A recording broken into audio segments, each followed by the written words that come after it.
Welcome to Sarutake Geotales, brought to you by HDFC Life. In this series, we embark on a journey to bring forth inspiring stories of individuals who've overcome adversity and emerged as beacons of resilience and pride. Their journeys serve as powerful reminders that with determination, one can truly live a life of pride. And alongside, we shall also try and address your queries, helping you navigate the world of life insurance with confidence and clarity.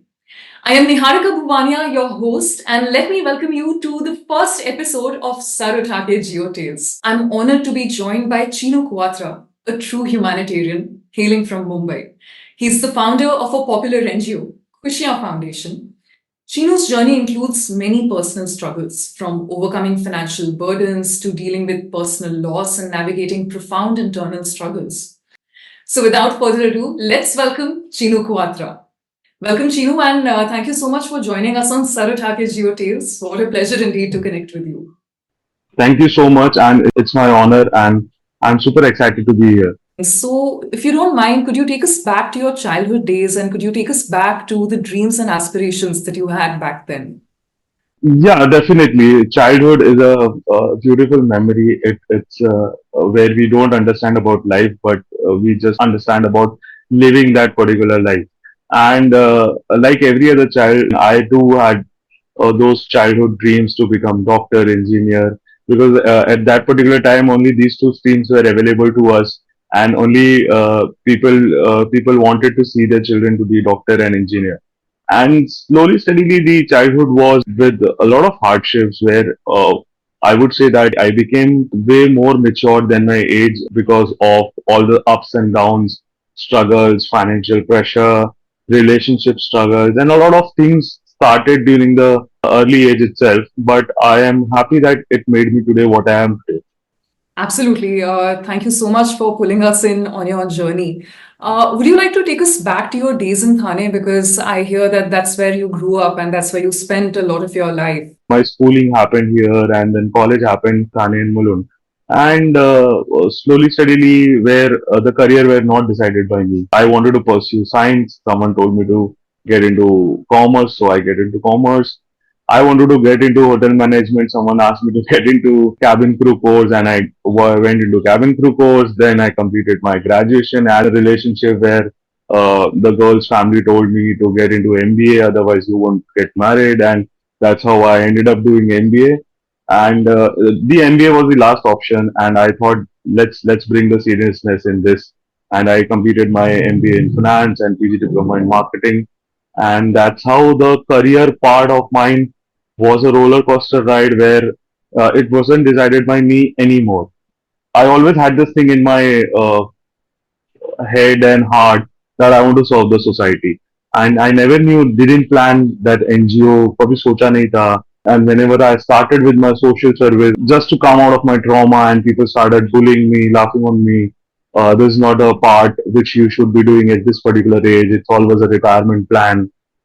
People always think about serving to the society when they are settled. So I wanted to somehow change this mindset of the people that if more youngsters comes on board on ground, definitely we can bring the change, and we can talk about the change. So that's how the childhood and the college days were of mine, where I want to prove myself that something can be done today. I am just assuming there were a lot of adversities and there were a lot of challenges. I'm just curious to know, did you plan financially for these challenges? When we talk about 80s, 90s, and the 90s, especially kids, and we were not never taught about financial planning or investments or something like that. Though I saw my mom doing multiple kind of businesses and household businesses, and she started a dhaba. By profession, she's a BMS doctor, and then later on, to feed us, to raise the family, she started a dhaba. As my dad had some financial crunch way back into 2006 or so, and then later on, she was running a parlor. She was a beautician. So I've seen her doing multiple roles in her life, and when she can do it as a woman, it inspires us a lot. And that's how my journey of doing several things together began. And About financial investment or financial literacy, there was no part. So that's how now I'm trying to teach my kids. The person I was in relationship, she passed away the moment I did my MBA. So जिसके लिए MBA किया था, she passed away, and it was something very tragic to me, and I wanted to come out of it. And that's how I came back to home, and I spoke to my family that I want to quit, and that's how I got a push from family to do something which I wanted to do. And that's how I utilized my time to give back to the society, because loan pressures, I cannot quit the job. I wanted to struggle on my own. I wanted to earn on my own. I wanted to repay my loans on my own. So that's how, with that, I started with a basic giving back to the society. So dancing, drawing, I knew, and I started teaching those two kids, and I that's how the journey turned up, and I am alive today. Right. And I feel that, sometimes life can throw a curveball and we really don't know how to deal with it. And adversities are probably what shape us, probably what shape our character in the best way possible. But having said that, so is there a specific point in life or is there a specific time in life that you decided you want to work for creating a positive impact in society, that you decided, this is a cause that I want to dedicate myself to and work for? So as I said that the moment which helped me to come out of my depression phase was the service to the society, and touchwood at that time Facebook and Instagram were just came in the market, and I used it in a better way, slowly steadily posting social media pictures and everything.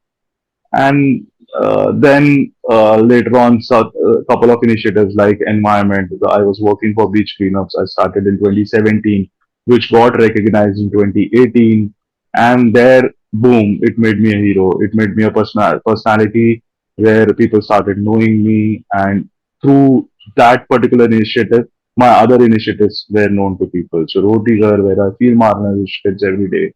So we work for sanitary pads. So multiple projects which I am working with, working for, that was known to the people through one medium. And I always said that people always ask me, what is your name? Somewhere previously in our conversation, you mentioned that you teach kids about financial literacy and you teach them the basics of finance. So, just very quickly, what are one or two things that you make sure to teach them, or where would you start teaching somebody about financial literacy? So when I did my MBA finance, I was very sure that I don't want to do a job out of it. I want to learn for myself, because no one taught me finance. Usually people have this balance that this is a luxury money, this is an emergency money, this is the family money, this is this. But India, we don't have emergency money. We don't talk about emergency money at all. Because क्या होता है कि हम अगर 25,000 कमा रहे हैं, 25,000 में हम अपना दिनचर्या चला रहे हैं, और ये सोच है कि मुझे कुछ नहीं होगा. Every Indian is with this thought कि मुझे कभी कुछ नहीं होगा. But I have seen that part of life where life has gone in a second. And it's not only about my relationship. My dad, 2019, he got up, and then 10 minutes later he was no more. So when we say that कि मुझे कुछ नहीं होगा, that is the only झूठ we are telling it to ourselves, because we know that how life is short to us. So insurance is something which can protect not you but your family. So, what's your vision for the future? What's your plan for the future? See, I never keep any vision for future, because I don't know future. The kind of life I am dealing in, the kind of uh, love and the aura I am getting throughout the underprivileged. We call them underprivileged community, but I would say they are super privileged because they have so much love to give, and we just smile on camera. They smile in the real life. So that's the difference between them and us. In my life, I just want to multiply whatever I have. It's the equation of insurance itself. So multiplying and cumulative, I would say कि आज मैं यहाँ पे हूँ तो मुझे 10 times अपने आप grow करना है, and that's how I want to go on. I am a very opportunist. I want to take up all the opportunities which come to me, no matter if it is giving me money or not giving me money, but at least it is giving me experience. And that's how you become better than others, because if you have experience. I think that's a wonderful way to sign off from this episode of Saruthake Geo Tales. On that note, thank you so much, for joining us and for spending your valuable time with us. And it was a pleasure indeed. It was a pleasure being in conversation with you. Thank you so much. Thank you. So that was Chinu Kwatra recalling his struggles and how he bounced back from his troubles. And truly, his story is an inspiration for so many people. Now, here on Saruthake Geo Tales, we'd love to hear your stories, you, our listeners and our viewers, of bouncing back from tough situations, those moments in your life when you face challenges head on and emerge stronger. You can send in any queries you may have regarding life insurance and its role in financial planning for us to address. And you can also share your stories of pride on our email ID, sukjpodcast@htfclife.com. Share the obstacles you've overcome, write to us about the lessons you've learned and how you've grown from those experiences. Now, that's all in this podcast, in this episode. And remember, the best way to bounce back from adversity is to stay prepared for a secure future. On that note, I'll see you on the next episode of Saruthake Geo Tales. See you soon.